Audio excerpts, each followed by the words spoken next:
She thought he didn't notice. The limp, the exhaustion. The way his maid disappeared every Wednesday night carrying a bag she could barely lift. But the Mafia boss noticed everything. And when he finally followed her into the shadows, what he discovered didn't just explain her desperation. It revealed the enemy who'd been destroying him from the inside. Giovanni Russo didn't get to the top of New York's shipping empire by missing details. The way a man shifted his eyes during negotiations. The tremor in a competitor's handshake. The smallest crack in a perfectly constructed lie. These things told him everything he needed to know about trust, loyalty, and when someone was about to betray him. So when Clara Hayes limped past his office window at 11:47 p.m. on a Wednesday night, he noticed. She shouldn't have even been there. The housekeeping staff finished at 6. The Port Authority warehouse on the Hudson was locked down by 8, with only his security team and the overnight cargo crew remaining. Yet there she was, his quiet, efficient maid who'd worked in his penthouse for 8 months, hobbling across the floodlit loading dock with a bulging black duffel bag slung over her shoulder. Giovanni set down his whiskey glass and moved to the window. 2 stories below, Clara's shadow stretched long across the wet concrete. It had rained earlier, and the port smelled like diesel fuel and river water. She was wearing jeans and a dark hoodie instead of her usual crisp uniform, and the bag looked heavy enough to throw off her balance. She was heading toward the east gate, the employee exit, the one that led to the city bus stop 3 blocks away. His phone buzzed. Marco, his head of security. "Boss, you seeing this?" "I'm seeing it," Giovanni said quietly. "Don't approach. Just watch." Through the window, he tracked Clara's uneven gait. She favored her left leg badly, almost dragging it. But what caught his attention wasn't the injury. It was the way she kept glancing over her shoulder. Nervous. Afraid of being seen. Then she stopped. One of his dock supervisors, Tommy Delgado, stepped out from behind a shipping container. Clara's whole body went rigid. Even from this distance, Giovanni could see the fear flash across her face before she forced a smile and waved. Tommy waved back, said something Giovanni couldn't hear, then continued his rounds. The moment Tommy disappeared, Clara's smile vanished. She clutched the duffel bag tighter and moved faster, despite the obvious pain it caused her. Giovanni's jaw tightened. 8 months. She'd worked for him for 8 months. Never late. Never asked questions. Never gave him a reason to look twice. She cleaned his penthouse, prepared his coffee exactly how he liked it, and had a strange habit of leaving sticky notes with weather updates on his briefcase. Thunderstorms at 3 p.m. Bring the Lexus, not the Maserati. He'd kept every single note, though he'd never admit why. Now she was sneaking through his warehouse at midnight with a mysterious injury and a heavy bag, looking guilty as hell. The rational part of his brain said this was simple. She was stealing. Maybe skimming from petty cash. Maybe involved with one of the dock crews who moved more than just legal cargo. He should have Marco grab her, search the bag, and fire her before the hour was up. But Giovanni hadn't survived 15 years in the shipping business and the shadowy world that operated within it by jumping to conclusions. He pulled out his phone and texted Marco, "Follow her. Don't let her see you. I want to know where she goes, who she meets, and what's in that bag." No confrontación. 3 dots appeared. Then, copy that. Giovanni watched until Clara disappeared through the east gate, her limp growing worse with every step. She stopped once, bracing herself against the chain-link fence, and even from 2 stories up, he could see her wince in pain. Something twisted in his chest. An unfamiliar sensation. Concern? No. Giovanni Russo didn't do concern for employees. This was purely business. If Clara was compromised, if she was working with someone who posed a threat to his operation, he needed to know. He downed the rest of his whiskey and grabbed his coat. "Where are you going?" his brother Vincent asked, looking up from a stack of shipping manifests spread across the conference table. Vincent handled the legitimate side of Russo shipping, the contracts, the paperwork, the board meetings. Giovanni handled everything else. Out. It's almost midnight. And Giovanni raised an eyebrow. Vincent sighed. You've got the International Consortium call at 8 a.m. You need sleep, not whatever this is. I'll be fine. Gio. I said I'll be fine. Giovanni's tone left no room for argument. He softened slightly. Go home, Vin. Check on Maria and the kids. Vincent studied him for a long moment, then nodded. Don't do anything stupid. Stupidity is for amateurs. 20 minutes later, Giovanni sat in his blacked-out Lexus 4 cars behind the city bus Clara had boarded. Marco was already on the bus, dressed in construction gear, invisible among the late-shift workers heading home. The bus crawled through lower Manhattan, stopping every few blocks.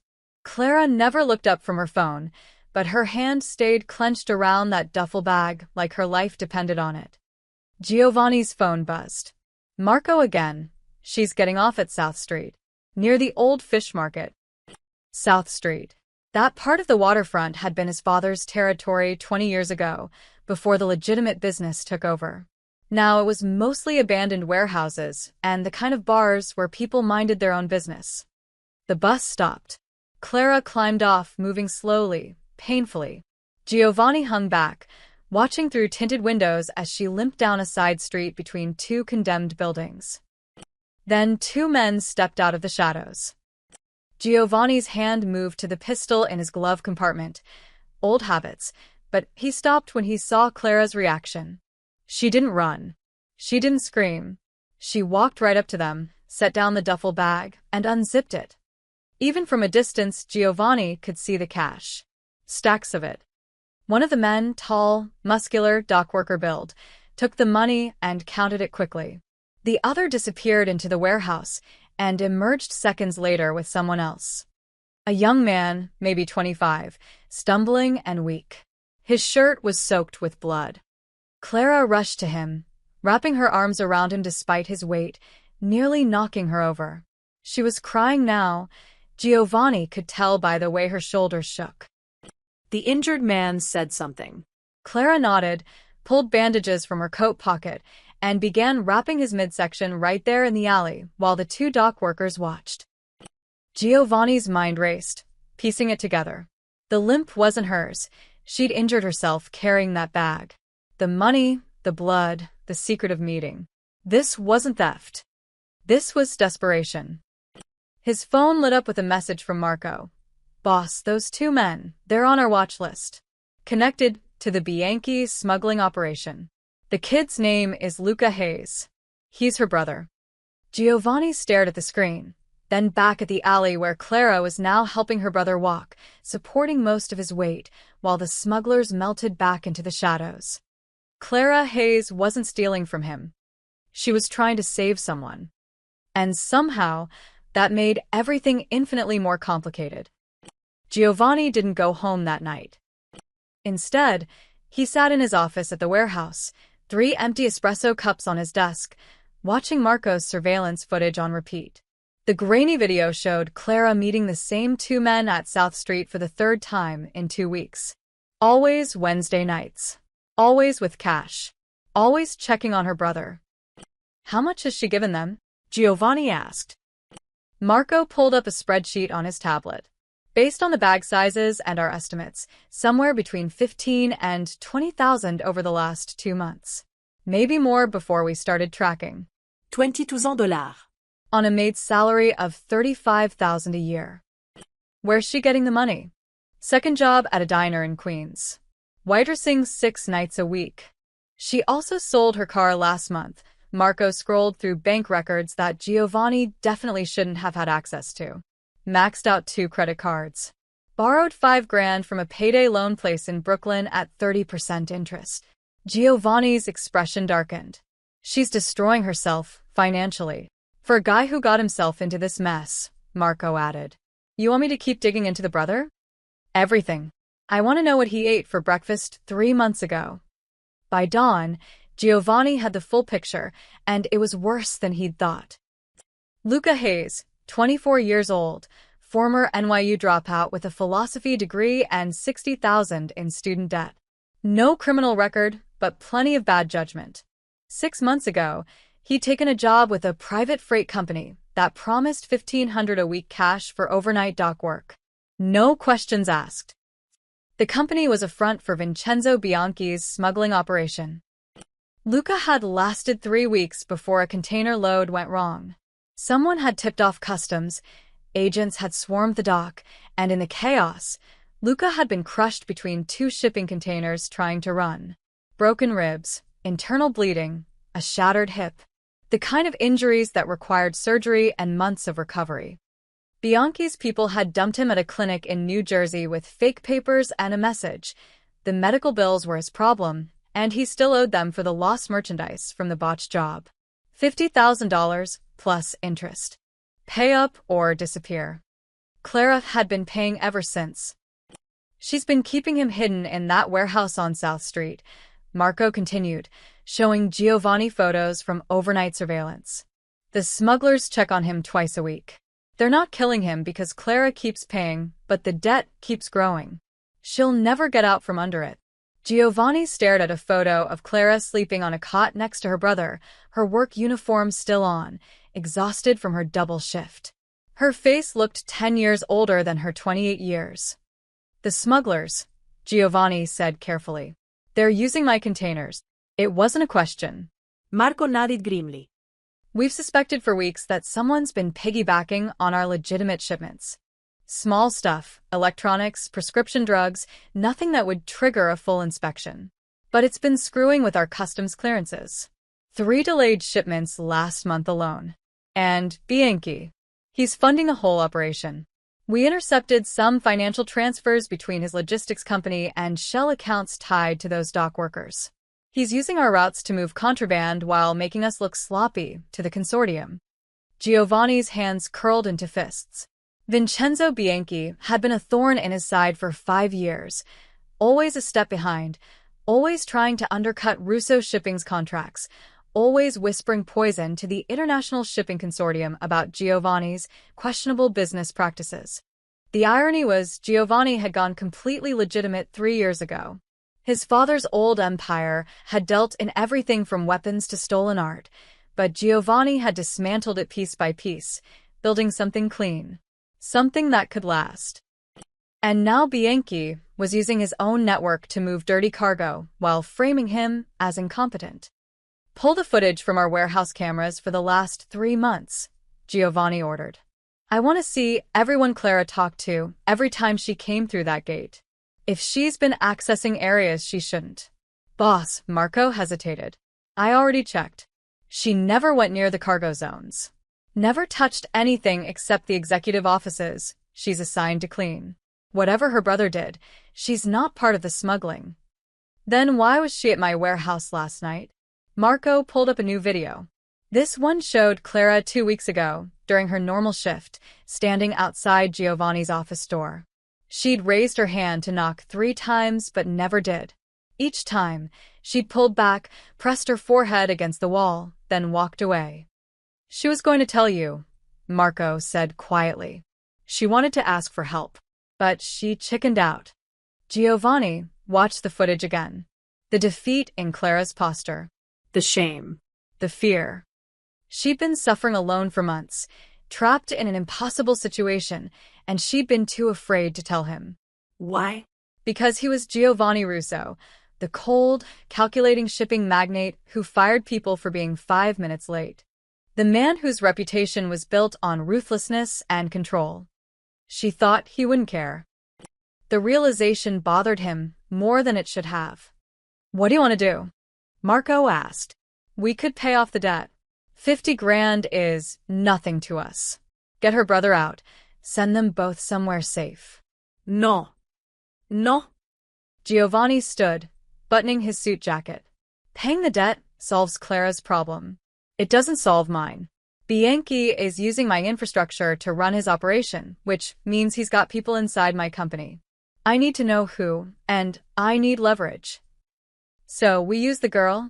We use the situation. Giovanni picked up his phone. Schedule a meeting with Clara. Tell her I need to discuss a security matter.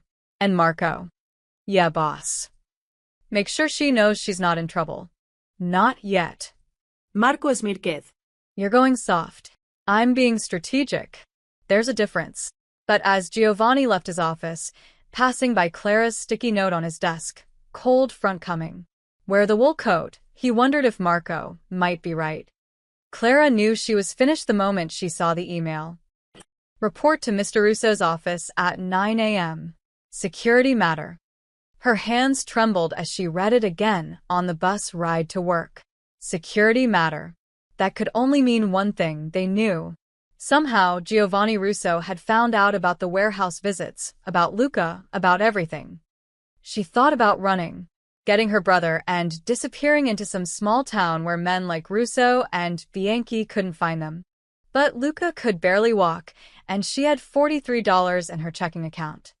There was nowhere to run. So at 8:55 a.m., Clara stood outside Giovanni's office door, wearing her cleaning uniform and trying to keep her breathing steady. The same door she'd almost knocked on 2 weeks ago, desperate enough to beg for help. She'd chickened out then. Now she wouldn't have a choice.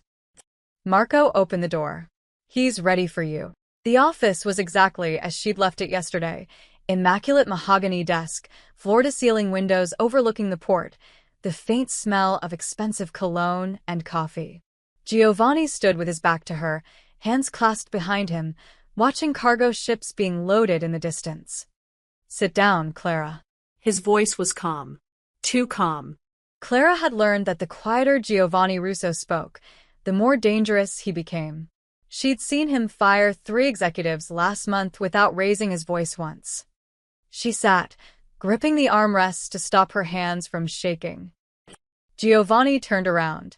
His dark eyes studied her with an intensity that made her want to disappear. He looked like he hadn't slept. His tie was slightly loosened, his jaw shadowed with stubble. But his gaze was sharp as ever. How long have you been paying for someone else's mistakes? Clara's breath caught. Not why are you stealing or you're fired. Just that simple, devastating question that proved he knew everything. I don't know what you don't. Giovanni's voice cut through her excuse like a blade. I know about your brother. I know about the warehouse on South Street. I know about the men you've been giving money to every Wednesday night for the past 2 months. Maybe longer. Clara's vision blurred with tears she refused to let fall. I never touched anything in this building. I never stole from you. I swear. I know that too. She blinked. What?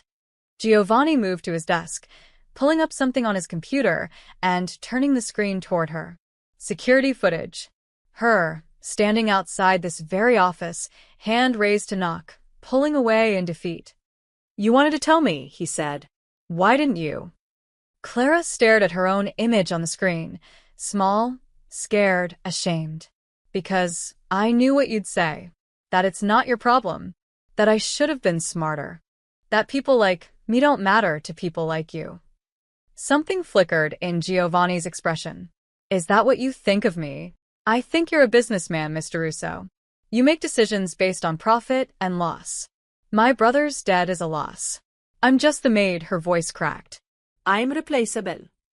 Silence filled the office.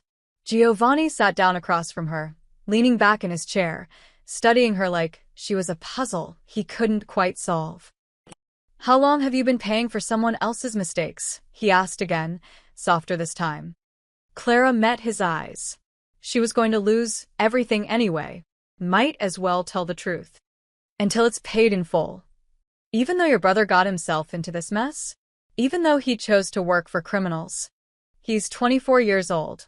He made a stupid mistake because he was drowning in debt and someone offered him easy money. Clara's voice grew stronger. He didn't know what he was walking into. And when it went wrong, those men left him to die. So yes, Mr. Russo, I'll keep paying until it's done, because he's my brother and that's what family does. Giovanni was quiet for a long moment. Then, unexpectedly, he smiled. Not the cold, corporate smile she'd seen him use in meetings. Something genuine. You're destroying yourself for him. That's my choice. Even if it means working 3 jobs, maxing out credit cards, selling everything you own. Clara's eyes widened. How do you? I know everything that happens in my world, Clara. Including when one of my employees is in trouble. He stood, walking to the window again. Those men you're paying, they work for Vincenzo Bianchi. Do you know who that is? No. He's my competitor. He's been using my shipping containers to smuggle contraband for months, making my company look incompetent to our international partners. Your brother's debt isn't just a personal problem. It's connected to a much larger operation that's been costing me millions. Clara felt the floor drop out from under her. I didn't know. I swear, I had no idea. I believe you, Giovanni turned back to her. But now I have a decision to make. Your brother's debt ties you to my enemy's operation. That makes you a liability. Please, Clara stood, her pride dissolving into desperation. Please don't hurt him. He's barely alive as it is. I'll work for free. I'll do anything. Sit down. She's Saturday. Giovanni returned to his desk, his fingers steepled under his chin. I'm not going to hurt your brother. And you're not fired. Clara's heart hammered. I don't understand. Neither do I, entirely. Giovanni's eyes held hers. But what I do understand is this. You've been loyal, hardworking, and discreet for 8 months. You've never asked for special treatment. You've never complained. And when your family needed you, you sacrificed everything without hesitation. He opened a drawer and pulled out the stack of sticky notes she'd left him. Weather updates, meeting reminders, small kindnesses she'd never thought he noticed. Loyalty is rare in my world, Clara. Genuine loyalty, not the kind bought with money or fear. He set the notes down carefully. So, I'm going to give you something I rarely give anyone a chance. Go back to work. Say nothing about this conversation. And trust that I'll handle this situation my way. But the debt is no longer your concern. Do you understand? Clara wanted to argue, to demand answers, to know what he meant by handle this situation, but something in Giovanni's expression told her this conversation was over. She stood on shaking legs. Thank you, Mr. Russo. Clara. She paused at the door. Stop destroying yourself for people who don't deserve it. As she left, Giovanni turned back to his computer, pulling up shipping manifests and financial records. The pieces were falling into place. Bianchi's smugglers. His disrupted shipments. Clara's impossible debt. It was all connected. And Giovanni Russo always won when he could see the whole board. Giovanni gave Marco 72 hours to map out Bianchi's entire operation. What he got back was worse than he'd imagined. It's brilliant, actually, Marco said, spreading photographs and documents across the conference table. It was 2 a.m., and they were alone in the office, just how Giovanni preferred it when discussing things that couldn't be recorded. Bianchi's not running a separate smuggling ring. He's parasiting off yours. Giovanni studied the evidence. Shipping manifests with altered weight records. Customs declarations that didn't match actual container contents. Timestamps showing his own dock workers signing off on inspections they'd never actually performed. Walk me through it. Marco pointed to a photograph of one of the men Clara had been paying, the tall, muscular one with a tattoo sleeve. This is Derek Santos. He's been working our night shift for 7 months. Before that, he was on Bianchi's payroll at a warehouse in Jersey City. So, Bianchi planted him. Him, and at least 3 others we've identified so far. They get hired through our normal channels. Background checks come back clean, because Bianchi's got people inside the temp agencies we use. Once they're in, they wait for shipments from specific clients. Giovanni's jaw tightened. Which clients? The ones paying premium rates for expedited customs clearance. The ones who can't afford delays. Marco pulled up a list on his tablet. Anderson Electronics. Midwest Medical Supply. Pacific Trade Solutions. All legitimate companies with time-sensitive cargo. Bianchi's guys intercept the containers during the overnight inspection process, add their contraband, usually prescription drugs or high-end electronics, then reseal everything. And when customs does random inspections, your client's shipments get flagged. Your company gets blamed for sloppy documentation. Your reputation takes a hit. Marco leaned back. Meanwhile, 90% of the contraband gets through because it's hidden in legitimate cargo under your company's credentials. Bianchi gets rich, you look incompetent, and your clients start wondering if Russo shipping is worth the premium price. Giovanni stood, moving to the window. The port stretched out below him, hundreds of containers stacked like building blocks, each one representing someone's business, someone's livelihood. His father had built this empire with blood and intimidation. Giovanni had spent years making it legitimate, cleaning every dirty corner until Russo shipping was respected, trusted. And Bianchi was burning it all down from the inside. How much have we lost? Direct losses from delayed shipments and penalty fees? About $4 million over the last 6 months. But the reputational damage? Marco shook his head. We've lost 3 major contracts this quarter. Anderson Electronics is already negotiating with Bianchi's company. If this continues, we're looking at 20, maybe 30 million in lost revenue over the next year. Giovanni's hands curled into fists. Show me Bianchi's financials. Marco hesitated. Boss, these records. If anyone finds out how we got them. Show me. The documents that appeared on screen had been obtained through methods Giovanni preferred not to think about too carefully. Bank transfers, shell company formations, encrypted communications that Marco's tech team had somehow decrypted. What they revealed made Giovanni's blood run cold. Bianchi wasn't just funding the smuggling operation. He was systematically sabotaging Russo shipping at every level, bribing port inspectors to flag Giovanni's containers for random inspections, paying off union representatives to slow down loading times, even funding anonymous complaints to the International Shipping Consortium about Russo shipping's declining standards. This isn't competition, Giovanni said quietly. This is warfare. It's personal, Marco agreed. Bianchi's been gunning for you since the consortium chose your company over his for the Singapore expansion deal last year. This is revenge. Giovanni studied a photograph of Vincenzo Bianchi, silver-haired, perpetually tanned, always smiling for the cameras at charity galas and business conferences. The kind of man who shook your hand while plotting to stab you in the back. And Clara's brother just happened to get caught in the middle. Wrong place, wrong time. The kid was working the dock the night customs raided. He ran, got crushed, and Bianchi's guys saw an opportunity. String him along with fake medical debt, bleed his sister dry, and if anyone starts investigating the smuggling operation, they've got a convenient scapegoat. Giovanni turned back to the evidence.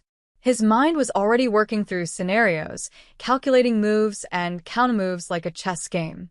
Bianchi had been playing this carefully, small incursions, nothing dramatic enough to trigger a full investigation. Death by 1,000 cuts. But he'd made one mistake. He'd involved Clara. What about the debt? Giovanni asked. How much does Luca actually owe for medical treatment? Marco pulled up hospital records. The clinic in Jersey City charged $16,000. Bianchi's people are claiming $50,000 plus interest, but that's all manufactured. They're just keeping the kid on the hook to maintain leverage. So Clara's been paying off a fake debt. Pretty much. And even if she somehow came up with the full amount, they'd just invent new charges. Bianchi needs Luca scared and dependent in case he needs a fall guy.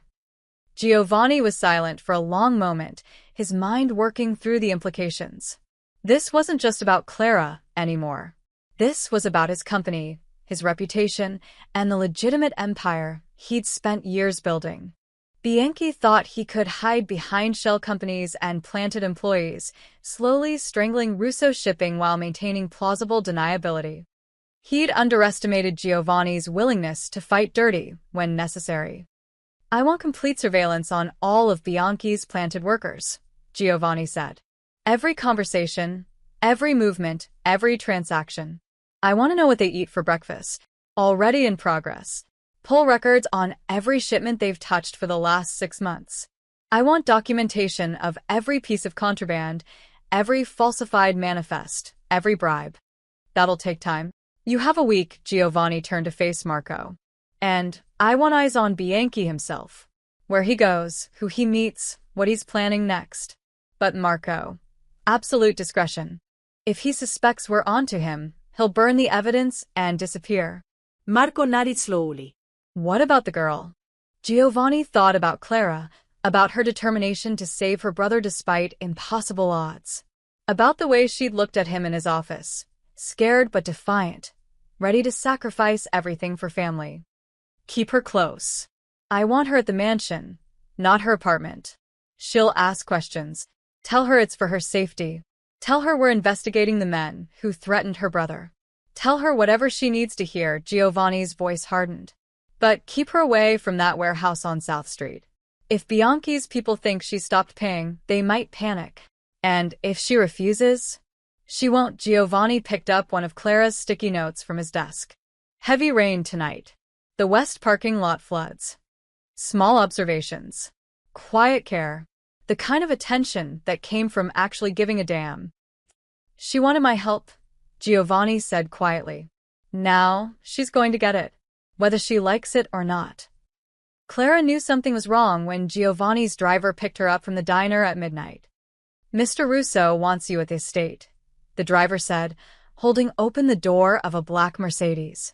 It's important. I have to work in the morning. He's aware. Your things have already been collected from your apartment. Clara's stomach dropped. What? You can't just. Ma'am, please. Mr. Russo was very clear. It's for your safety. 20 minutes later, Clara stood in the foyer of Giovanni's mansion in Alpine, New Jersey, feeling completely out of place. The house was modern and sprawling, all glass and stone overlooking the Hudson River. Her entire apartment could fit in the living room. Giovanni appeared at the top of the stairs, dressed in a dark sweater and jeans, the most casual she'd ever seen him. Somehow, he looked more dangerous without the suit. You can't kidnap me, Clara said immediately. I didn't kidnap you. I relocated you temporarily. He descended the stairs with the calm confidence of someone who expected to be obeyed. Your brother's situation has become complicated. What does that mean? It means the men you've been paying are more dangerous than you realize. I have reason to believe they're monitoring your apartment, possibly your workplace. Until I've secured your brother's situation, you're safer here. Clara crossed her arms. And I don't get a say in this. You can refuse. Giovanni stopped a few feet away. You can go back to your apartment, back to working 3 jobs, back to meeting criminals in dark alleys. Or you can stay here, where you have security, where you can actually sleep for more than 4 hours a night, and let me handle things. Why are you doing this? Because you asked for my help. Remember? You stood outside my office 3 times trying to knock. His dark eyes held hers. Consider this me answering the door. Clara wanted to argue, but exhaustion was crushing her. She'd worked the diner shift after cleaning the warehouse offices, and her feet ached so badly she could barely stand. The idea of a safe bed, even for one night, was almost too tempting to resist. Just until Luca's debt is settled, she said finally. Then I'm gone. Of course. Giovanni gestured toward the stairs. Maria will show you to your room. The guest suite was larger than her entire apartment, with a king bed that looked like heaven and windows overlooking the river. Clara collapsed onto the mattress, still wearing her uniform, too tired to care about anything else. She didn't see Giovanni watching from the doorway, his expression unreadable. Over the next 3 days, Clara realized Giovanni's protection came with strings attached. He asked questions, casual ones at first, about her brother's friends, the clinic where he'd been treated, specific dates when she'd made payments. Clara answered because they seemed innocent enough. But then the questions became more detailed. The taller man you give money to, Santos. Does he ever mention other people? Names, locations? Did your brother ever talk about what was in the containers he was moving? When you pay them, do they give you receipts? Any kind of documentation? Clara sat across from Giovanni in his study on the 4th evening, a cup of tea growing cold in her hands. You're investigating them. I'm protecting you. No. She set down the cup. You're using me. You're using my connection to those men to get information about something bigger. Giovanni didn't deny it. He simply leaned back in his chair, studying her with those calculating eyes. Does that bother you? I never asked to be part of whatever this is. I just wanted to save my brother and disappear. That was never going to happen, Clara. Even if you paid every cent they demanded, they would have found new reasons to keep you hooked. Your brother is a loose end in a much larger operation. They would have killed him eventually, and possibly you too. The bluntness of it stole her breath. So what? You're going to kill them first? I'm going to dismantle the organization that's been using my company to move contraband. An organization that coincidentally happens to be the same one holding your brother hostage. Giovanni stood, moving to the window. I'm solving your problem and mine simultaneously. That's called efficiency. That's called using people. He turned to face her. You're right. I am using your connection to track money movements, identify patterns, build a case against the people running this operation. But Clara, they used you first. They saw a desperate woman and bled her dry while threatening her family. At least I'm honest about it. Clara stood, her hands shaking with anger and something else. Fear, maybe, or the crushing realization that she was in far deeper than she'd ever imagined. I want to see my brother. Not yet. That wasn't a request. And this isn't a negotiation. Giovanni's voice hardened. If you show up at that warehouse now, after disappearing for days, Santos and his people will know something's wrong. They'll panic, and panicked criminals do desperate things. Your brother is safer with you here, and them thinking you're still scared and compliant. How long? As long as it takes. Clara moved toward the door, needing to escape the suffocating weight of this conversation, but Giovanni's voice stopped her. I know you hate this. I know you never wanted to be part of my world. His tone softened, just slightly. But you're here now, and I'm offering you something no one else can, a real solution. Not just paying off a debt that was fake from the start, but actually ending the threat. Permanently. Clara turned back to him. And what do you get out of it? Giovanni smiled, cold and calculated. I get to destroy a man who's been trying to destroy me. Your brother's freedom is just a convenient side effect. The honesty was almost worse than a lie.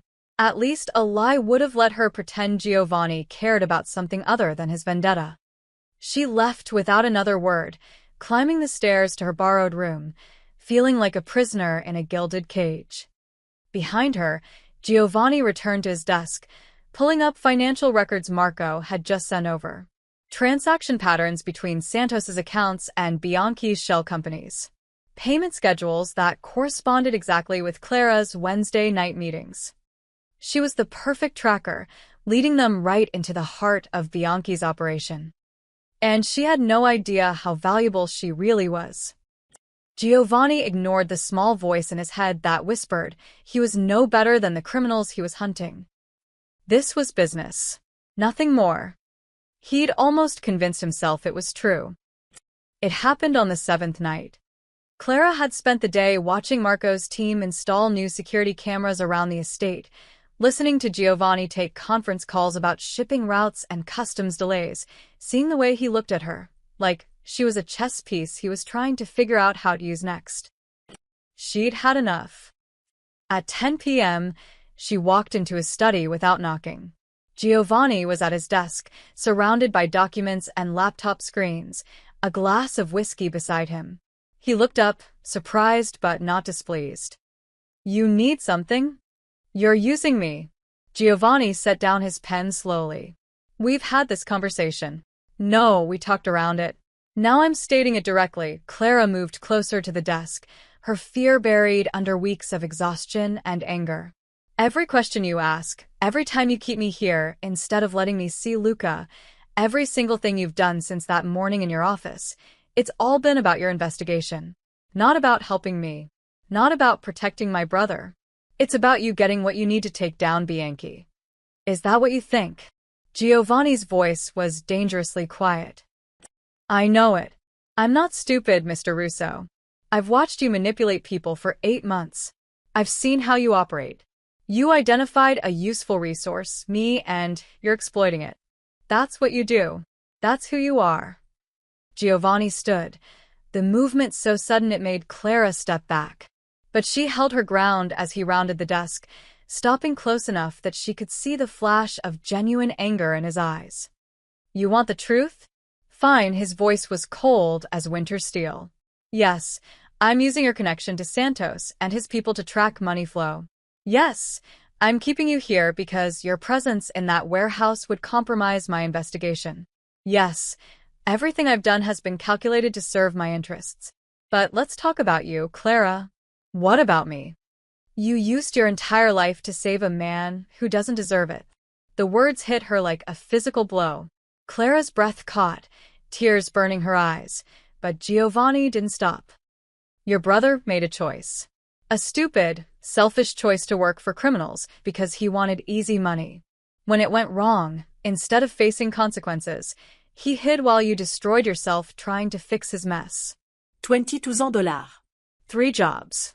Maxed credit cards. You sold everything you owned, worked yourself to exhaustion. And for what? So he could keep hiding in a warehouse, letting you sacrifice everything while he waits for someone else to solve his problems. He's my brother. He's an adult who should have protected you, not the other way around. Giovanni's voice rose for the first time since she'd known him. You talk about me using people? What do you think he's been doing? He's watched you work yourself into the ground for months. Has he ever told you to stop? Has he ever said, Clara, this is too much. I'll figure something else out? Or has he just kept taking your money and your sacrifice like it's owed to him? Clara's hands shook. You don't know anything about my family. I know you're drowning because he pulled you under. Giovanni's expression was hard, merciless. I know loyalty when I see it, and I also know when someone's loyalty is being weaponized against them. Your brother doesn't deserve what you've given him. And deep down, you know that's true. The tears came then, hot and angry. Clara hated that he was right, hated that she'd thought the same thing 100 times in the darkest hours of the night. Hated that Giovanni Russo could see through her so easily. At least I love someone enough to sacrifice for them, she said, her voice breaking. At least I'm not a cold, calculating machine who sees people as assets and problems to be solved. You don't care about me or Luca. You don't care about anyone except yourself and your precious company. Something flickered across Giovanni's face. Hurt, maybe, or recognition. He stepped back, and when he spoke again, his voice was quieter, but somehow more dangerous. You're right. I am cold. I am calculating. I've had to be, to survive in a world that would have destroyed me otherwise. But don't confuse my methods with my motives. He moved to the window, his back to her. I'm keeping you here because those men would kill you if they knew you'd stopped paying. I'm investigating Bianchi because he's using my network to move contraband, which puts everyone who works for me at risk. And yes, Clara, I'm trying to save your brother because despite what you think of me, I don't let innocent people die when I can prevent it. Clara wiped her eyes roughly. Then let me help. Let me see him. Let me do something instead of sitting in this mansion feeling useless. No. Why not? Giovanni turned back to her, and for the first time, she saw something raw in his expression. Something almost vulnerable. Because you'll get yourself killed trying to protect him, and I can't, he stopped, seeming to catch himself. I can't have that on my conscience. You stay here. You stay out of the investigation. That's not negotiable. You don't get to control my life. Under this roof, yes I do. Clara moved toward the door, her whole body shaking with fury and grief, and a dozen emotions she couldn't name. I'm not your prisoner. Then leave, Giovanni's voice followed her. Walk out that door, go back to your apartment, go back to meeting Santos in dark alleys. See how long you last. She paused, hand on the doorknob, hating him and hating herself more for knowing he was right. I thought you were different, she said quietly. When you kept those sticky notes, when you noticed I was limping, I thought maybe you actually cared about something other than business. But you're just like everyone else. Just better at hiding it. Giovanni didn't respond. Clara left, climbing the stairs to her room, locking the door behind her. Downstairs, Giovanni stood alone in his study, staring at the stack of sticky notes on his desk. Thunderstorms at 3 p.m. Cold front coming. Heavy rain tonight. Small observations from someone who'd cared enough to notice. He poured another whiskey, his hand steady despite the storm in his chest. Clara Hayes was supposed to be a means to an end, a useful connection to Bianchi's operation. So, why did her words cut deeper than they should have? Why did the thought of her leaving make something in him twist uncomfortably?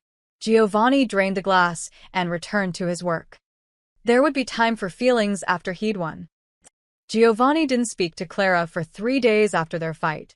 He left early, returned late, and communicated only through Maria, his housekeeper, when necessary. Clara told herself she didn't care. She was lying. But whatever personal drama existed between them became irrelevant on the 4th morning when Giovanni walked into the breakfast room and said simply, "It's time." Clara looked up from her coffee. Time for what? To end this, he set down a folder on the table. Bianchi's making his move.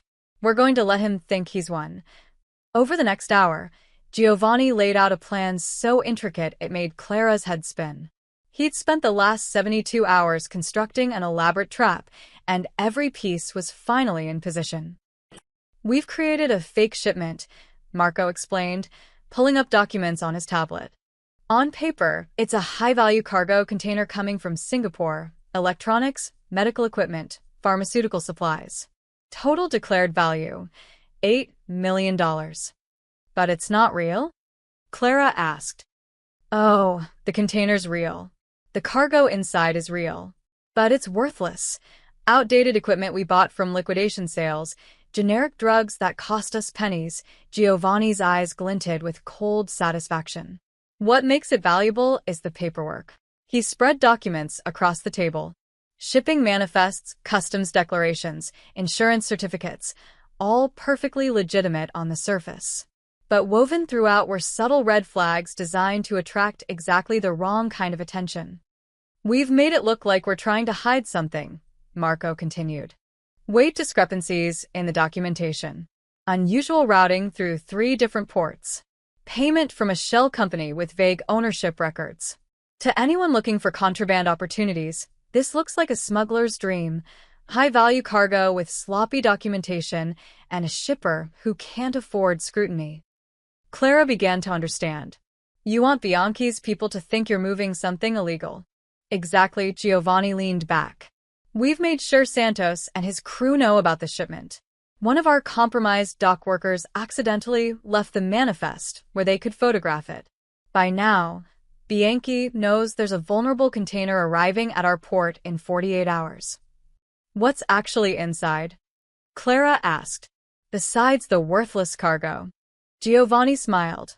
Not his cold business smile, but something sharper, more predatory. Bait. Falsified ledgers showing payments to fictional smuggling contacts. Counterfeit cash marked with traceable serial numbers. Encrypted hard drives with deliberately crackable passwords that lead to more fake evidence. Everything designed to make Bianchi think he stumbled onto documentation of our illegal operations. But why would he want that? "Because information is currency," Giovanni said. "If Bianchi thinks he has proof that Russo shipping is dirty, he can use it to destroy me. Report me to authorities, leak it to the consortium, blackmail me into stepping aside.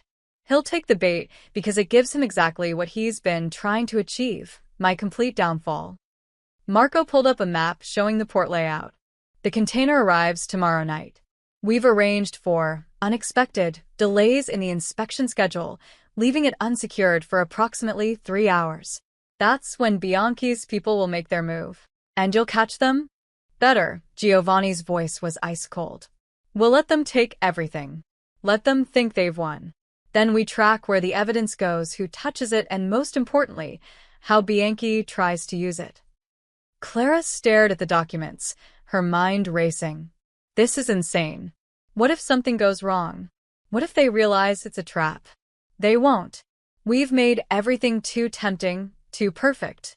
Criminals are like anyone else. They see what they want to see. Giovanni met her eyes for the first time in days. Sometimes the best way to catch a predator is to become the prey.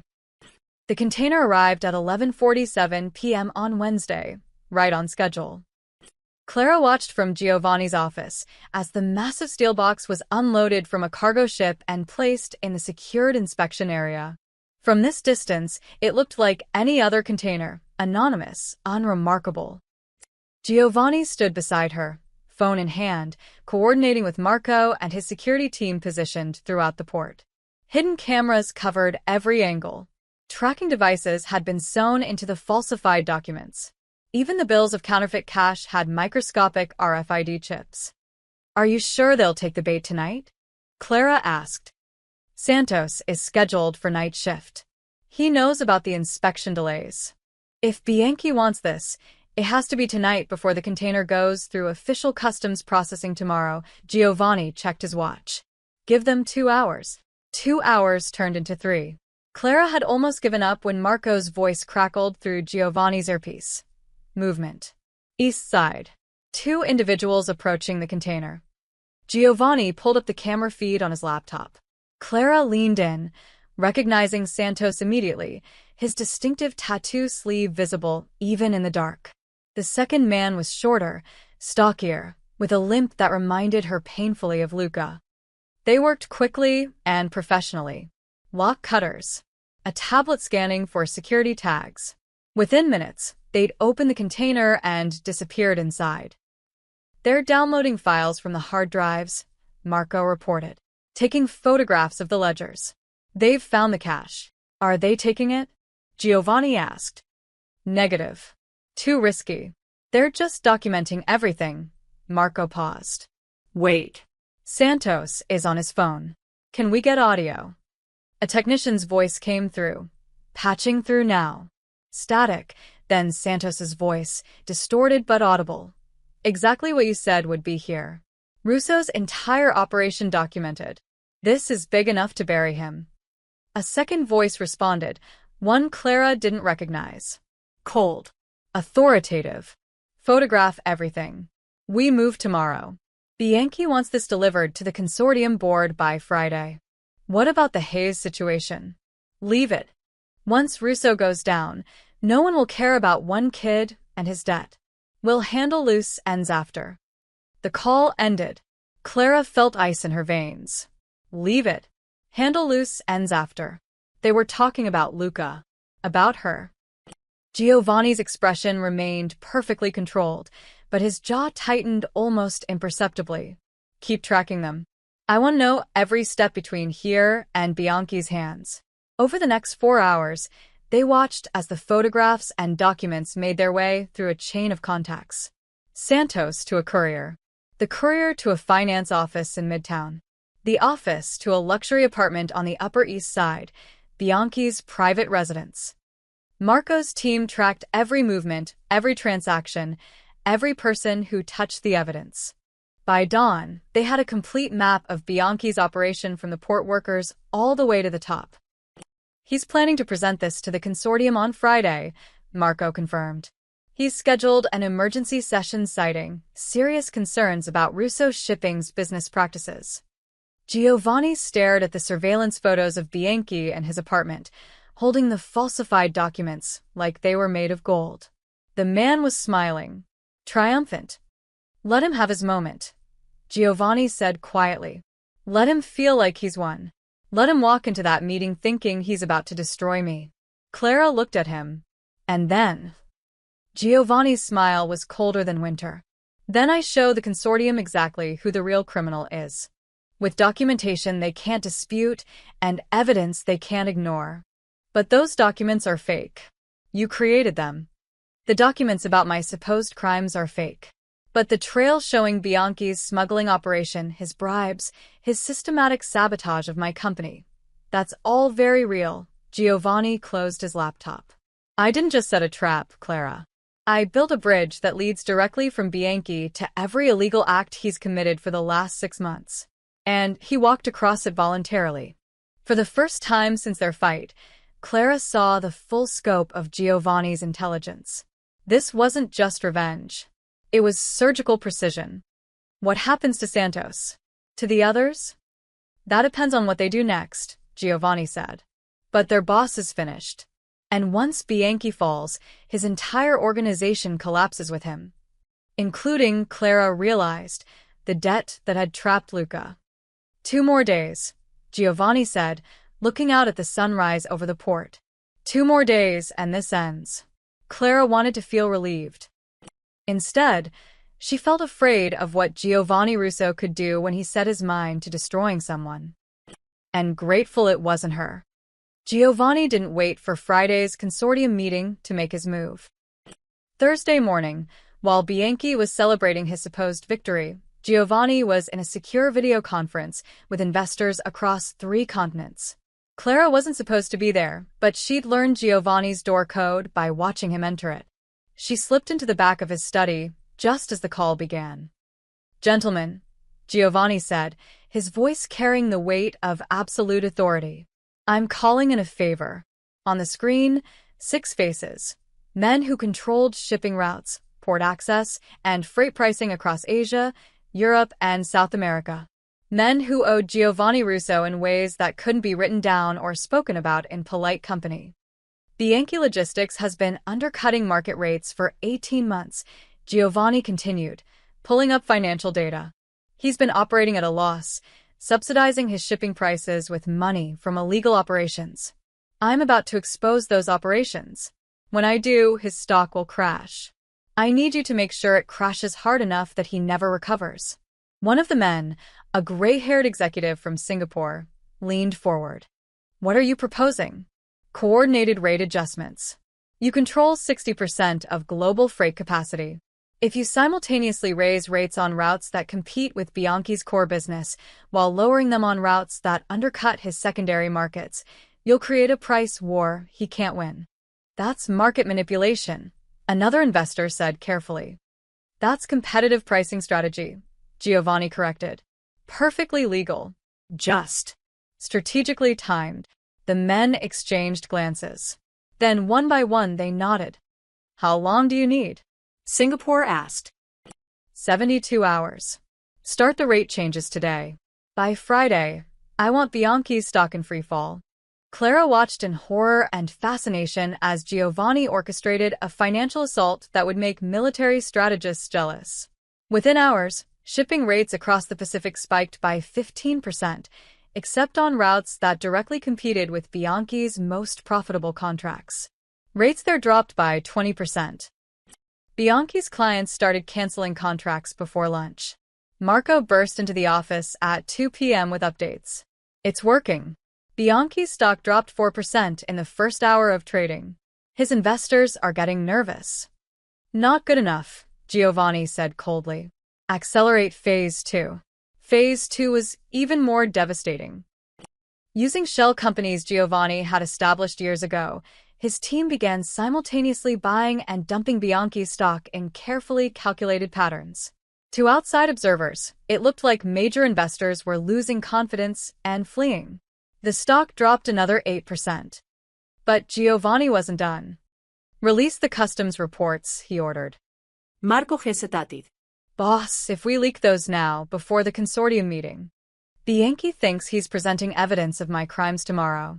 I'm going to make sure he's too busy trying to save his company to show up." Giovanni's eyes were merciless. "Release them. Anonymously. To every financial news outlet and regulatory agency simultaneously." Within the hour, reports began surfacing about irregularities in Bianchi Logistics customs declarations. Nothing concrete enough to trigger immediate legal action. Giovanni was too smart for that, but enough to plant seeds of doubt. Enough to make investors panic. By market close, Bianchi's stock had dropped 23% in a single day. Clara watched the financial news in Giovanni's study, seeing analysts struggle to explain the sudden collapse. None of them understood they were watching a precision demolition. "How many people work for Bianchi's company?" she asked quietly. Giovanni glanced at her, surprised she was there. "About 4,000 globally. And you're destroying all of them to get to one man." "I'm destroying a criminal organization that's been poisoning legitimate business for years. The 4,000 employees can find work elsewhere. Many of them will probably work for me once this is over." He turned back to his screens. "Collateral damage is unfortunate, but it's not my priority." The coldness in his voice made Clara's stomach turn. This was the real Giovanni Russo, not the man who'd kept her sticky notes or noticed her limping. This was a predator who'd identified prey and wouldn't stop until it was dead. By Friday morning, Bianchi's empire was in ruins. His stock had crashed 47% over 2 days. 3 major investors had pulled out completely. The board had called an emergency meeting to discuss leadership changes. And most importantly, Santos and the other smugglers had vanished. They ran the moment the stock started crashing, Marco reported. Santos withdrew $30,000 in cash, wiped his apartment, and disappeared. We tracked him to a bus station in Philadelphia, then lost him. The others scattered to different cities. Let them run, Giovanni said. Without Bianchi's money, they're just low-level criminals. Not worth our time. Clara felt a surge of hope. What about Luca? If they're gone, your brother's clear.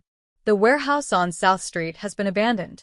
Bianchi's too busy trying to save his company to worry about loose ends. Giovanni finally looked at her. You can see him now if you want.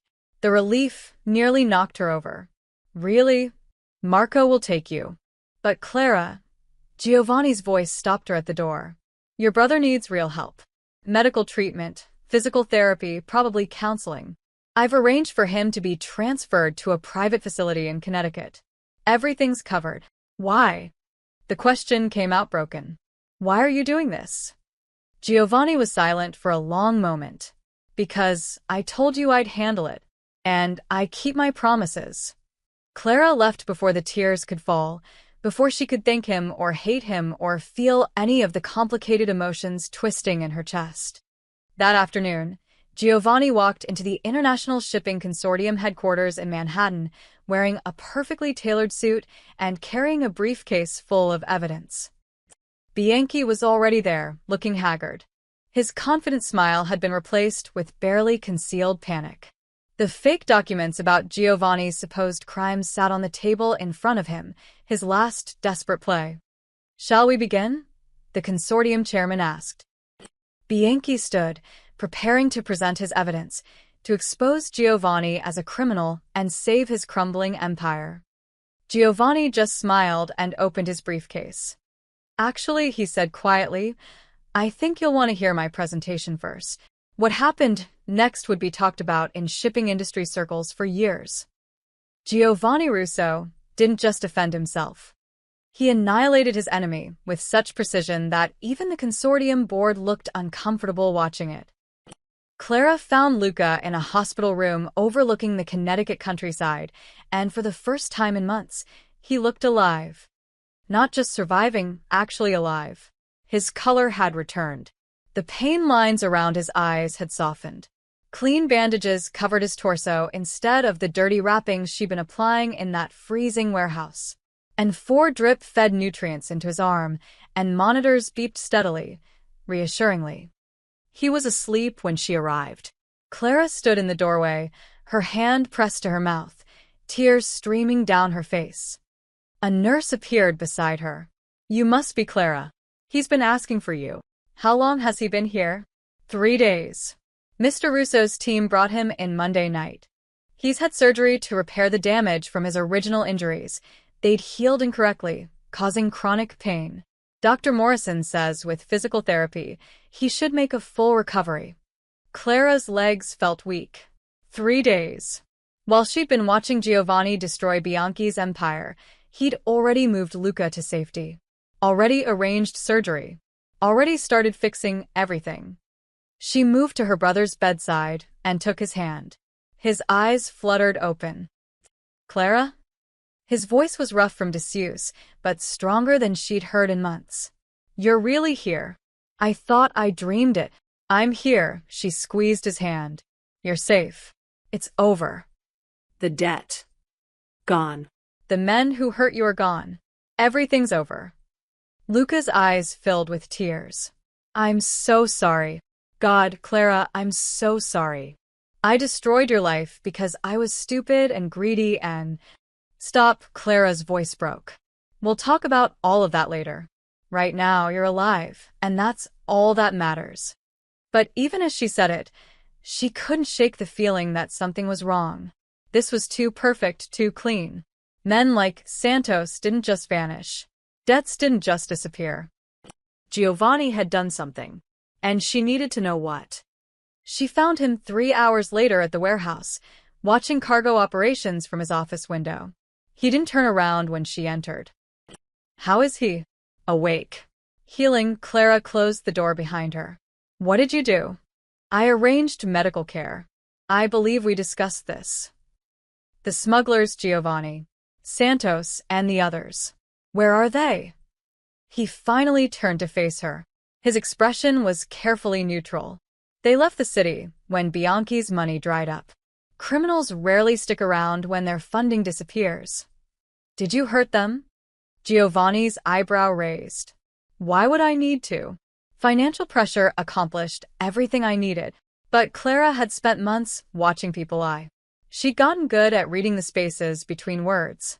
You're not telling me something. I'm telling you everything relevant. The smugglers are gone. Your brother's debt is erased. The operation that threatened both of you has been dismantled. What else do you need to know? The truth. Her voice rose with frustration and fear. Did you kill them? Did you have Marco? I didn't kill anyone. Giovanni's voice was hard as steel. I didn't need to. I used the same tools I always use: money, leverage, information. I turned their own organization against them. I made it more profitable for Bianchi's network to abandon the smuggling operation than to continue it. Santos and his crew fled because staying was too dangerous, not because I hunted them. He moved to his desk and pulled out a folder, handing it to Clara. Inside were documents, financial transfers, employment records, asylum applications. Santos is in Philadelphia working construction under his real name. The others scattered to different cities with clean records because I made deals with them, cooperate with the investigation, testify if needed, and walk away without charges. They were low-level operators, Clara. Destroying them wouldn't accomplish anything. Clara stared at the documents, relief and confusion washing over her. You let them go. I let them choose exile over prison. They were smart enough to take the offer. Giovanni's expression softened slightly. Did you really think I'd build all of this, the legitimate business, the reputation, the empire, just to throw it away by becoming a murderer? I thought, when you destroyed Bianchi's company, when I saw how cold you were, Clara's voice trailed off. I'm ruthless, not sadistic. There's a difference. Giovanni took the folder back, setting it aside. I fight with money and strategy because violence is messy, unpredictable, and ultimately self-defeating. My father built his empire on blood and fear. It collapsed the moment he died. I built mine on contracts and leverage. It'll last. Clara sank into a chair, the emotional whiplash of the last few days finally catching up with her. Why didn't you just tell me this? Why let me think? Because you needed to learn something. Giovanni sat across from her, his dark eyes intense. You fought to save one man, Clara. Your brother. You sacrificed everything, your savings, your health, your future, for one person. And that's admirable. It's also short-sighted. What's that supposed to mean? I fought to free 100 people who owed more than you'll ever know. Clara looked up sharply. What? Giovanni pulled out another document. This one was a list, names, amounts, dates. Bianchi's smuggling operation didn't just trap your brother. Over the last 3 years, he's ensnared 47 dock workers, 32 truck drivers, 18 warehouse staff, and God knows how many others in similar schemes. Fake debts, inflated medical bills, imaginary fees. All designed to keep people desperate and compliant while he used them to move contraband. Clara's hands shook as she read the list. Some debts were higher than Luca's, some lower, but all of them represented lives destroyed, families struggling, people trapped in impossible situations. When I dismantled his organization, I didn't just save your brother. I freed everyone on this list. The fake debts are gone. The threats are gone. Most of these people don't even know yet. They'll just stop getting collection calls, stop seeing the smugglers, and slowly realize they're free. Giovanni's voice was quiet but firm. You fought with everything you had to save someone you love. I respect that. But I fight on a different scale. Clara felt tears burning her eyes again, but for a different reason now. You did this for all of them. I did it for my company first. Bianchi was bleeding me dry, destroying my reputation, threatening everything I've built. But yes, dismantling his operation freed these people. That's not charity, Clara. That's just smart business. Desperate workers make mistakes. Free workers are productive. Even now, even in this moment of revelation, Giovanni couldn't help framing it as business strategy. But Clara saw past the cold logic to the truth underneath. He'd saved 100 people because he could, because it was the right thing to do, even if he'd never admitted in those terms. I spent months thinking you were a machine, she said quietly. Cold. Calculating. Heartless. I am those things. No, Clara met his eyes. You're someone who does good things and refuses to take credit for them. Someone who hides behind business strategy and profit margins because admitting you care about people would make you vulnerable. Giovanni's jaw tightened. Careful, Clara. You're starting to sound like you understand me. Maybe I do, she stood, moving toward the door, then paused. Thank you. For Luca, for the others, for everything. I know you'll say it was just business, but thank you anyway. Giovanni didn't respond. He turned back to the window, watching cargo containers being loaded, and Clara left him there. But she saw the ghost of a smile on his face as she closed the door. And for the first time since this nightmare began, Clara Hayes felt something she hadn't felt in months. Hope. The International Shipping Consortium boardroom occupied the top floor of a glass tower in Midtown Manhattan, with views stretching from the Hudson to the East River. 14 board members sat around an oval table, representatives from the world's largest shipping companies, port authorities, and trade organizations. They'd seen corporate battles before. Hostile takeovers, price wars, bankruptcy proceedings. But none of them were prepared for what Giovanni Russo was about to do. Vincenzo Bianchi stood at the head of the table, his silver hair perfectly styled despite the bags under his eyes. His hands trembled slightly as he arranged his documents, the falsified evidence from Giovanni's trap container. Gentlemen, Bianchi began, his voice carrying forced confidence.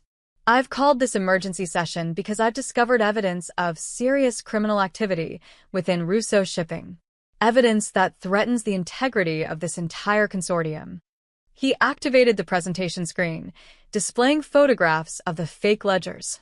These documents show systematic smuggling operations, bribery of customs officials, and falsified shipping manifests.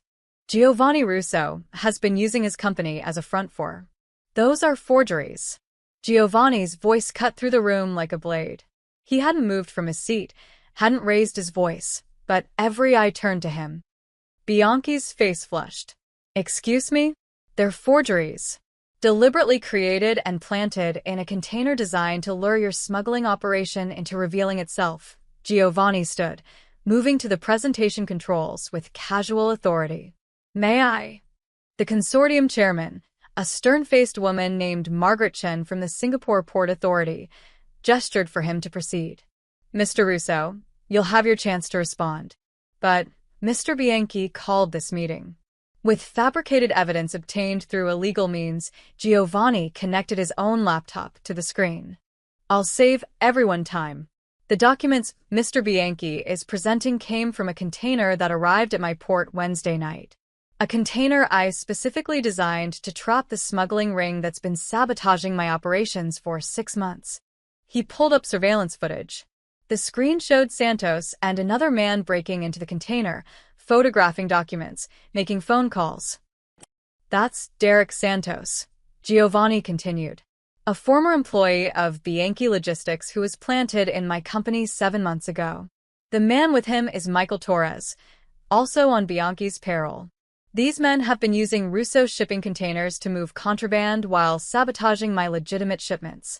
Bianchi's face went pale. This is a desperate fabrication. Then explain this. Giovanni pulled up financial records, real ones this time, obtained through Marco's investigation. Wire transfers from Bianchi's shell companies to Santos's accounts. Payment schedules that corresponded exactly with smuggling operations. Communications between Bianchi's logistics managers and dock workers about special cargo. The boardroom fell silent. Margaret Chin leaned forward, studying the documents with sharp eyes. Giovanni continued methodically, building his case piece by piece. He showed customs records proving Bianchi's people had been bribing inspectors, shipping manifests with altered weights and contents, photographs of contraband seized from containers bearing Russo shipping labels, but secretly loaded by Bianchi's operatives. For the past 6 months, Mr. Bianchi has been conducting a systematic campaign to destroy my company's reputation while using my infrastructure for his criminal enterprise. Giovanni's voice remained perfectly controlled, but his words carried devastating weight. He planted operatives in my workforce. He bribed port officials to flag my containers for inspection.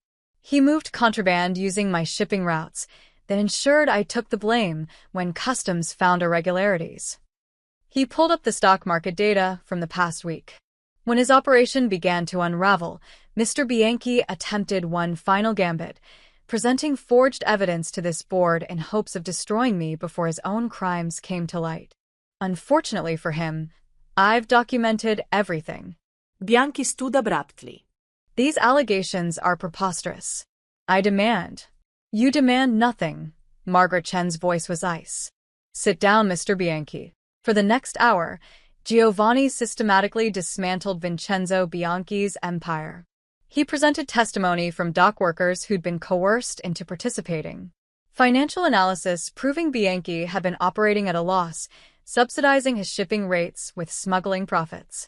Even communications between Bianchi and his logistics managers discussing the Russo problem and how to accelerate his downfall. The evidence was overwhelming, irrefutable, devastating. One board member, a German port executive, finally spoke. Mr. Bianchi, do you have any response to these allegations? Bianchi's hands shook as he gripped the table. His confident facade had completely crumbled, revealing the desperate man beneath. Giovanni, we can discuss this privately. Come to an arrangement. There is no arrangement. Giovanni's voice was merciless. You tried to destroy everything I've built. You used my company to commit crimes, threatened innocent people, and poisoned the industry we're supposed to be leading. You made this personal. Now you'll face the consequences. Margaret Chin looked around the table at the other board members. I moved to immediately suspend Bianchi Logistics from the consortium, pending a full criminal investigation. All in favor. 13 hands rose. Only Bianchi's remained down. The motion carries unanimously. Chen's expression was grim. Mr. Bianchi, your consortium membership is hereby revoked. All existing contracts with member companies are suspended. Port authorities will be notified, and relevant law enforcement agencies will receive complete documentation of these proceedings. She turned to Giovanni. Mr. Russo, on behalf of the consortium, I apologize for the harm done to your company. We will be conducting a full review of security protocols to prevent similar infiltrations in the future. Giovanni nodded once, collected his laptop, and walked out. Behind him, Vincenzo Bianchi sat alone at the table, his empire destroyed, his reputation in ruins, facing criminal charges that would likely end with prison time. By evening, the story had leaked to the financial press. But in typical shipping industry fashion, the details remained vague, corporate warfare conducted through conference rooms rather than courtrooms. The Wall Street Journal headline read, Bianchi Logistics expelled from international consortium amid smuggling allegations. Financial Times went with, Russo Shipping vindicates reputation in corporate espionage case. But it was a Bloomberg columnist who captured the real story, in what industry insiders are calling the quietest market war in history. Shipping magnate Giovanni Russo systematically dismantled a rival's criminal operation using financial strategy and documentary evidence rather than legal battles or public disputes. Sources say Russo never raised his voice during the consortium hearing that ended Vincenzo Bianchi's career. Clara read the articles that night from her room at Giovanni's estate, understanding now what she'd witnessed. Not violence, not threats, just cold, calculated precision. Giovanni Russo had destroyed a man's entire empire without firing a single shot. And somehow, that was more terrifying and more impressive than any other form of victory could have been. 3 weeks later, Clara walked through the mansion's main entrance at 6 a.m., wearing her cleaning uniform and carrying a thermos of coffee. Her limp was barely noticeable now, just a slight hesitation in her left step, more habit than injury. Maria looked up from the kitchen, surprised. "Clara? I thought you weren't coming back until next month." "Luca's doing well. Physical therapy 3 times a week, but he's walking without assistance now. The doctors say he'll make a full recovery." Clara set down her thermos. "Besides, I've been gone long enough. Mr. Russo's office probably looks like a disaster." It didn't, of course. Giovanni kept everything meticulously organized. But returning to work felt like reclaiming a piece of herself she'd lost somewhere between the warehouse meetings and the mansion imprisonment, and the slow realization that Giovanni Russo was far more complicated than she'd ever imagined. She climbed the stairs to his study, expecting to find it empty at this early hour. Instead, Giovanni sat at his desk, tie loosened, still wearing yesterday's suit. 3 empty espresso cups suggested he'd been there all night. He looked up when she entered. Something flickered in his expression, surprise, maybe, or something softer he quickly buried. "You're back. I work here, remember?" Clara began tidying the conference table, gathering scattered documents into neat piles. "When's the last time you slept?" "Define sleep." "More than 2 hours consecutively." Giovanni considered. "Thursday?" "It's Monday, Mr. Russo." Clara shook her head, falling into their old rhythm with surprising ease. "You need to take better care of yourself." "Is that professional advice from my maid?" "It's common sense from someone who's watched you work yourself into the ground." She paused, meeting his eyes. "You saved 100 people and destroyed a criminal empire. You're allowed to rest now." "Rest is for people who've finished their work. I'm just getting started." But despite the words, Giovanni stood, stretching tension from his shoulders. "The consortium wants me to lead a task force on port security reform. Apparently, my innovative approach to corporate intelligence impressed them." Clara smiled slightly. "That's a very polite way of saying you scared them." "I prefer to think I educated them." Giovanni moved to the window, watching the sunrise paint the Hudson River gold. Bianchi's facing 30 years for smuggling, racketeering, and bribery. His company's being liquidated. Most of his employees are finding work with competitors, including me. I've hired 47 of them so far. The ones from a list? The ones who were trapped. They deserve a second chance under better management. He glanced back at her. "Your brother's been asking about job opportunities." Marco mentioned he has a philosophy degree. Clara's chest tightened. "He does, but after everything. Philosophy majors make excellent logistics analysts. They're trained to think systematically, identify patterns, solve complex problems." Giovanni's tone was casual, but Clara heard the offer beneath it. "There's a position open in my compliance department. Entry level, but it has growth potential.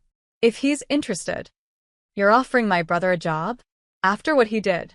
I'm offering him a chance to rebuild his life. What he did was stupid, not malicious. People deserve opportunities to prove they've learned from their mistakes." Giovanni turned fully to face her. "Besides, if I judge everyone by their worst decisions, I'd have to fire myself." The moment stretched between them, weighted with everything unsaid over the past weeks. The fights, the forced proximity, the slow realization that neither of them was quite who the other had assumed. Clara broke the silence first. "Thank you. For Luca, for the job offer, for everything. You've already thanked me. Repeatedly." "I know. But I never actually meant it before. I was too angry, too confused about what you were doing and why." She moved closer, her voice softer. "I understand now. You weren't just helping me or destroying Bianchi. You were protecting something you built. Something that matters." Giovanni's expression was unreadable. "Don't romanticize it, Clara. I'm not a hero. I'm a businessman who eliminated a threat to my interests. You're a businessman who framed a duffel bag." She'd noticed it that morning. The black bag she'd carried through the warehouse that first night, now mounted in a glass case on the wall near Giovanni's desk. No explanation, no plaqué. Just the bag, preserved like a museum piece. Giovanni followed her gaze, and for the first time since she'd known him, he looked almost embarrassed. "It's a reminder," he said quietly. "Of what?" "That debts can't always be paid in cash." He moved to stand beside the case, his reflection ghosting over the glass. "You carried that bag like it weighed the world. You were willing to destroy yourself for someone else's mistakes. That kind of loyalty is rare. Dangerous sometimes, but rare." Clara stood next to him, studying their reflections in the glass, the elegant businessman and the maid, separated by wealth and power and 100 other things, but connected by something neither could quite name. "I spent my whole life thinking powerful people were heartless," she admitted. "That money made you cold. That success required cruelty. It often does, but you proved me wrong. You're cruel when you need to be, yes. But you're also capable of extraordinary kindness. You just hide it behind strategy and business logic because admitting you care would make you vulnerable." Giovanni was quiet for a long moment.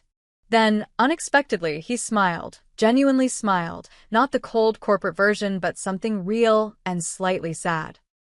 "You see too much, Clara Hayes. Someone has to. You're terrible at seeing yourself clearly." They stood there in comfortable silence as dawn light filled the study. The duffel bag hung between them, a symbol of struggle and sacrifice, of debts both paid and forgiven, of two people who challenged each other's assumptions and emerged changed. "I should let you get back to work," Clara said finally. "And you should sleep. At least 4 hours. 3. Deal." As she turned to leave, Giovanni's voice stopped her. "Clara, I'm glad you came back." She looked over her shoulder, seeing something vulnerable in his expression. Something honest. "Me too, Mr. Russo. Giovanni. You can call me Giovanni." Clara smiled. "Maybe someday, but not yet." She left him standing by the framed duffel bag, watching her go with an expression that suggested maybe, just maybe, Giovanni Russo had learned something too. That some debts couldn't be measured in money. And some connections couldn't be explained by logic. They simply existed, complicated, unexpected, and surprisingly strong. Like a sticky note about thunderstorms. Like a maid who taught a magnate about sacrifice. Like gratitude wrapped in mutual respect. 6 months after the consortium hearing, Clara stood in Giovanni's penthouse living room, watching the evening news while folding his laundered shirts. The routine had become familiar again, comfortable, even. But everything felt different now. She wasn't the desperate woman who'd limped through the warehouse gate. Luca wasn't hiding in an abandoned building, bleeding and broken. Giovanni wasn't just the cold businessman she'd once feared. They'd all become something else. Something better. The news anchor's voice cut through her thoughts. In a surprising move, Russo Shipping has announced a comprehensive healthcare initiative for all port workers across its Northeast operations. The program will provide full medical coverage, including emergency care, physical therapy, and mental health services, at no cost to employees or their families. Clara's hands stilled on the shirt she was folding. The screen showed footage of the port, workers gathered at a town hall meeting, looking stunned and grateful as Giovanni's HR director explained the benefits. One older man wiped tears from his eyes. A younger woman held her pregnant belly, relief visible on her face. Industry analysts estimate the program will cost Russo Shipping approximately $12 million annually, the anchor continued. When asked about the initiative, CEO Giovanni Russo declined to comment, stating only that healthy workers build stronger companies. The move has sparked conversations about corporate responsibility throughout the shipping industry, with several competing firms announcing plans to review their own healthcare policies. Clara heard footsteps behind her. She didn't need to turn around to know it was Giovanni. She'd learned the sound of his approach, the particular way he moved through space with quiet confidence. "You did this because of me," she said softly, still watching the screen. "Because of Luca." Giovanni appeared beside her, hands in his pockets, his expression unreadable as he watched his own PR initiative play out on television. I did it because it makes business sense. Healthy employees are more productive. Fewer workplace accidents mean lower insurance premiums. It's simple economics. It's $12 million a year. It's an investment in infrastructure. But his voice lacked its usual certainty, and when Clara finally looked at him, she saw something honest in his eyes. And yes, because I watched you destroy yourself trying to pay medical bills that should never have existed. Because I saw how easily desperate people can be exploited by systems that don't care about them. Because someone needed to do something, and I had the resources to actually make a difference. Clara turned to face him fully. You're changing things. Real things. Not just winning corporate battles or eliminating threats. You're actually helping people. Don't make me into something I'm not. This is still capitalism, Clara. I'm not a saint. No, she agreed. You're just a man who learned that loyalty works both ways. That protecting your workers is protecting your empire. That sometimes the smallest limp, she gestured to her leg, now fully healed, can make the biggest city stumble, then stand taller. Giovanni's expression shifted. Surprise, recognition, something almost like pride. You've been listening to my speeches. Someone has to make sure you don't forget your own lessons. They stood together in comfortable silence, watching the news shift to other stories. Outside the penthouse windows, the city stretched endlessly. Millions of lives intersecting, struggling, surviving, thriving. I'm leaving, Clara said quietly. She felt Giovanni tense beside her. Leaving the job. Leaving New York. Luca got accepted to a graduate program in Boston. Philosophy, of all things. He wants a fresh start, somewhere without memories of warehouses and debts and near-death experiences, she smiled slightly. I'm going with him. He needs family close by while he finishes healing. And your job here? Maria can handle the cleaning. You don't really need a maid anyway. You're the most organized person I've ever met. Clara finally met his eyes. But I wanted to thank you. Really thank you, not just with words but with understanding. You saved my brother's life. You saved my life, even though I didn't realize I needed saving. You changed the entire shipping industry's approach to worker welfare because you saw something broken and decided to fix it. Giovanni was quiet for a long moment. Then he reached into his desk and pulled out a familiar object, one of her sticky notes. Thunderstorms at 3 p.m. Bring the Lexus. You've been leaving these for 8 months, he said. Weather updates, meeting reminders, small observations. You cared about details that didn't matter to your job, but mattered to someone's day. That's just being considerate. That's being rare, he set down the note carefully. The healthcare initiative doesn't make me a good person, Clara. But maybe it makes me slightly less of a bad one. And I learned that from you, from watching someone give everything for someone else, even when it was irrational and self-destructive and completely, stubbornly noble. Clara felt tears burning her eyes. You're going to make me cry on my last day. Very unprofessional, Mr. Russo. Giovanni, he corrected gently. After everything, I think you've earned first-name privileges. Maybe, she smiled through the tears. But I think I like Mr. Russo. It reminds me of who I thought you were and how wrong I was. An hour later, Clara walked down the port road at sunset, a single suitcase in her hand. Her stride was steady, confident, completely free of the limp that had started everything. The evening light painted the Hudson gold and orange, and somewhere behind her, cargo ships were being loaded by workers who now had healthcare coverage, paid sick leave, and a safety net they'd never had before. She didn't look back at the warehouse where Giovanni stood on his office balcony, watching her go. But if she had, she would have seen him smiling, faintly, privately, with something that looked almost like contentment. Clara Hayes had entered his life carrying a bag full of impossible debts.